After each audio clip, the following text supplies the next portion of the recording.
मान्यवर विरोधी दलर उपनेता श्रीयुक्त प्रसन्न आचार्य महाशय। बाचस्पति महोदय, आज आम समस्त अति दुखद दिन। आमरी गृहर जो सदस्य थिले स्वर्गत राजेंद्र ढोलकिया अकाल वियोग है एवं स्वर्गत राजेंद्र ढोलकिया केवल जड़े राजनेता नथिले, से एक सामाजिक कार्यकर्ता थिले। एवं एक राजनीतिक नेता अपेक्षा एक सामाजिक कार्यकर्ता भाव में से अंचलर सहर ठारू गाँ पर्यंत जनप्रिय थिले, परिचित थिले एवं विभिन्न समय रे से अंचलर नुआपड़ा जिल्लार एवं पाखापाख अंचलर सामाजिक कार्य जो अवदान थिला से अविस्मरणीय अटे। विशेषकर दरिद्र जो माने असहाय गरीब झील और पुआ मानकर सामूहिक विवाहर कार्यक्रम से प्राय प्रतिवर्ष आयोजन करुते से अंचल।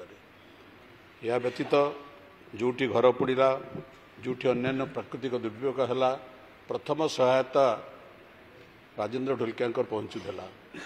तेणु राजू भाया हिसाब से से अंचल से घरे घरे अत्यंत परिचित थिले। परवर्ती काल रे से चारि थर ए गृहर सदस्य भाव में निर्वाचित होते। पूर्वर अनेक थर खरियार रोड एनएसी अध्यक्ष भाव में से निर्वाचित होते। तेणु ये प्रबल जनप्रियतार प्रमाण मिलूँ। जड़े विधायक भाव में कार्य से आंतरिकतार भाव में समाहित करुले। परवर्ती काल रे जड़े मंत्री भाव में प्रशासनिक दक्षतार से परिचय देते। तेणु एक सामाजिक कार्यकर्ता भाव में से अंचलर सांस्कृतिक जीवन एक कर्णधार भाव में एवं एक राजनेता भाव में जो परिचिति से अविस्मरणीय अटे। वियोग ओडिशा राजनीति एक क्षति घटिला एवं ये गृहर से जो प्रकार भाव में सक्रिय थिले, ये गृह सबुदिन स्मरण करुथिबो एवं से अंचलवासी सबुदिन स्मरण करुथिले। मु तांकर शोक संतप्त परिवार वर्ग को ए गृह जरिए मोर आम दलर नेतांकर एवं आम दलर गभीर समवेदना मु व्यक्त करुछि। महाशया स्वर्गत विभूतिभूषण सिंह मर्दराज भी ओडिशा राजनीतिर जड़े अति परिचित नाम। से तीन थर ए गृह को खंडपड़ा विधानसभा निर्वाचित होते एवं सरकार मंत्री भाव में से कार्यनिर्वाह करते। पर्यटन संस्कृति योजना और समन्वय राष्ट्रमंत्री भाव में एवं 1996 मसीह ये गृहर उपबाचस्पति भाव में से कार्य को अति आंतरिकतार सहित निरपेक्षतार सहित एवं बुद्धिमत्तार सहित परिचालित करुते। मोर सौभाग्य जे सहित विधानसभा कार्य करने मत सुजोग मिलता एवं अनेक समय से जो उपबाचस्पति थे नेतृत्व में विधानसभा कमिटी विभिन्न अंचल को जो कार्यक्रम करा जाउथला मुझे कार्यक्रम अंशदार थी एवं से समय नेतृत्व एवं व्यक्तिगत एवं राजनीतिक जीवन श्रृंखला संपर्क में संपूर्ण भाव में अवहित थी। वियोग ओडिशा राजनीति एक अपूरणीय क्षति घटिला। मुझे परिवार वर्ग को आपण जरिया आम दलर मु समवेदना एवं शोक व्यक्त करुछि। स्वर्गत प्रसन्न कुमार पट्टनायक भी ये गृहर जन अति पुराना सदस्य थे। तीन थर कामाक्षानगर निर्वाचन मंडली से गृह को निर्वाचित होते। सहित कार्य करने मोर सौभाग्य मिलता। 1990 मसीह सहित मुझे विधानसभा थी एवं श्रृंखलित जीवन एवं गृहर विभिन्न कार्यक्रम में सक्रिय अंशग्रहण आज भी मोर स्मरण अच्छी।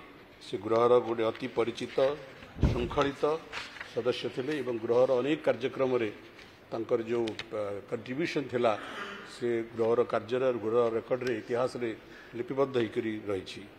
स्वर्गत करेन्द्र माझी गृहर पूर्वतन सदस्य से दुई थर ए गृह को बालीगुड़ा विधानसभा निर्वाचन मंडली निर्वाचित हो जड़े आदर्श विधायक भाव में निजर कार्य संपादन करिथवा चिरस्मरणीय हो रही। स्वर्गत निरंजन हेम्ब्रम भी गृहर सदस्य भाव में 1977 मसीह कुलियाणा विधानसभा निर्वाचन मंडली को गृह को निर्वाचित होते एवं 88 वर्ष बयस परलोक होती। भी आम सबुदिन निश्चित भाव में मन रखा एवं स्वर्गत प्रफुल्ल कुमार भंज ढेंकानाल पौरपालिकार अध्यक्ष भाव में अति सुचारू रूप से कार्य से संपादन करते गंदिया विधानसभा निर्वाचन मंडली 85 मसीह ये गृह को से निर्वाचित होते एवं परवर्ती काल में ओडिशा सेतु निर्माण निगम अध्यक्ष भाव में से सुचारू रूप से कार्य संपादन करते ये गृह सबुदिन स्मरण करुथबो।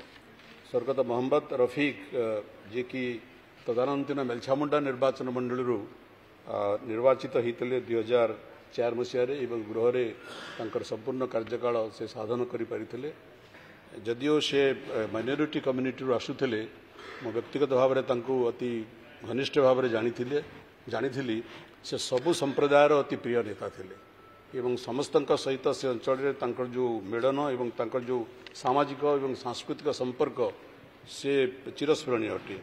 एपरिक अनेक समय देखीचु जदिओ से मुसलमान संप्रदाय व्यक्ति थे सोहेलार निर्वाचन मंडल जितेबले बहुत जाकजमक दुर्गा पूजा पालन हुए आज से दुर्गा पूजा पालन कमिटीर से सदस्य भी रोते एवं अति सक्रिय भाव में से दुर्गा पूजा आयोजन से अंशग्रहण करुले। यह ही व्यक्तित्वर विशेषत्व था।